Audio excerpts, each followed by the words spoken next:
when you're in a Second World War movie and you have 100 extras dressed as Nazis, even though you'll never really fully understand what it must have felt like, you come closer to remotely understand a little bit the mortifying experience it must have been like. It was definitely hard, especially like playing with a French accent and being the main role. I proper fanboyed. It was amazing. He was there doing a scene with Thomas Kretschmann the first day I arrived, and I was in awe. Got to not only perform, but he has to deal with 4 hours of schooling every day. Literally, me and Thomas Lemarquis were close to die one time. You know, we don't live in a black and white world. This film doesn't cast people in the black and white light, good, evil. I was talking to some kids about it, and I said, what do you know about the Holocaust? And one boy said, who's he? I'm a Jew. You know what the Germans did to the Jews? I thought we were safe. My little Anya and I. We always said if we ever got separated, we would meet at Grandma's house. I don't want to go. Papa! I'm staying till Anya comes. You look absolutely incredible. My trousers are amazing, aren't they? They are awesome. The whole get-up is awesome. Did you have a stylist or did you do this all yourself? No, I stood in front of the mirror and put together a lot of old clothes, something that wasn't moth-eaten, and that's it. Papers must be carried at all times, and patrols will take place around the border to make sure that no fleeing Jew crosses those mountains into Spain. For those with secrets, rest assured, we will come to your door. It is the story of a tiny community which suffered occupation during the Second World War, which it did, which I discovered because I went there and these people told me. And they told me about this lady who lived up the valley, who during the Second World War, with the Germans there occupying their village. And remember, we don't know here what it is to be occupied. It's a real thought. We've occupied lots of other places, but we do not know what it's like to be occupied ourselves. So it's important. And they were occupying the village to stop and prevent Jewish people, particularly, getting over the border of Spain to safety. And this old lady in the village, and no one knows why or how it began, but she began looking after these children who were being passed down through safe houses in France. And the last safe house before the mountains was her barn. She probably saved the lives of hundreds of these children. Actually see it on big screen and have a young actor like Noah Schnapp, who has such a big following, hopefully encourage people to go and see it. Can only be a good thing. But it's our history, know. It's Jewish history, of course, first and foremost. Yeah. But it's our history too. It's a really interesting and exciting time for indie filmmakers because you guys are telling the stories that sometimes we need to hear. And history is one of those wonderful things that we still can learn so much from. We think we know, but we don't actually know everything. And watching this film, I learned loads. Your leading actor, definitely a surprise. Great choice, but he's coming from something that's so mainstream, so big, like Stranger Things. Was it hard to get him to totally embody the character? Because it was a lot to ask of him. Yeah, it was a fantastic achievement for by Noah in this role.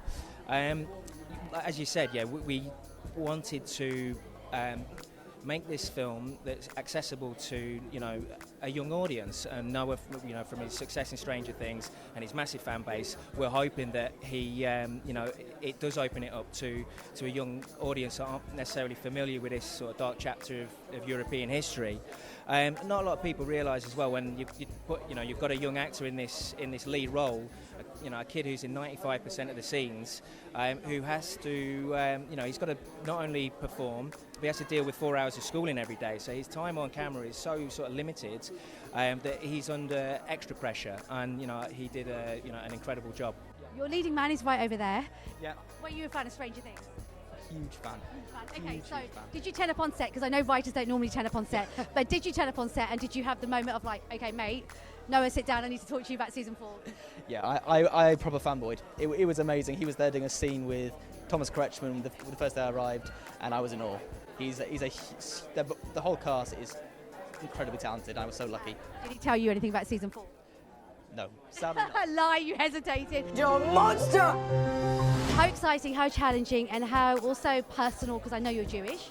Oh yeah, I mean, it's definitely really exciting to be a part of this project, and it was tough, kind of balancing school and stuff, but I've gotten used to that, I think, because I've had to do it on all my projects. And I definitely, just me being Jewish, I really resonate with this role, and I was really excited to be a part of it. Was it hard? Because you were like on screen 95% of the time, and it's very different to everything you've done before.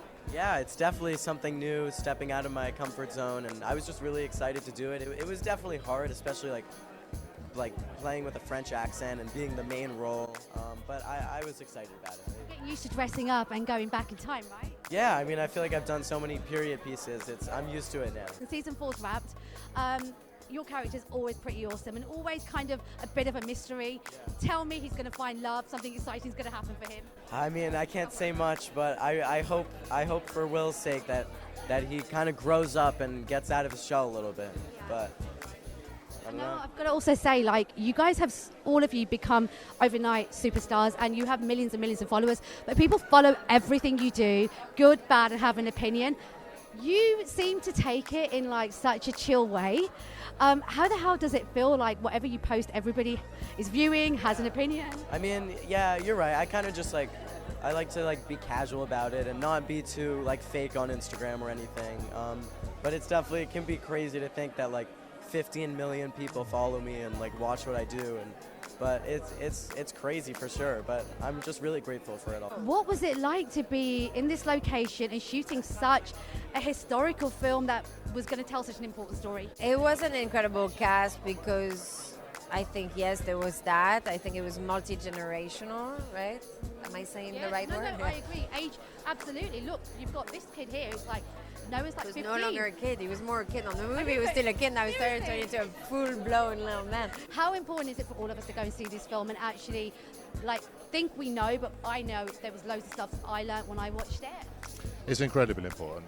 It's a truly powerful story, not only about the World War II, but about humanity in general. And it's ultimately people who stand up and make a difference in life that will move us as a humanity forward. And you know, we don't live in a black and white world. This film doesn't cast people in a black and white light, good, evil, Nazi, Jew, all human beings. So you really threw yourself into this role. I actually love the concept that everything was really real. And I actually met the people that belong to the family of the man that I played. So that's scary. You cannot mess this up. One of the best things I ever done in my life as an actor. What did you see in the bar? Nothing, madame. What did you see in the bar?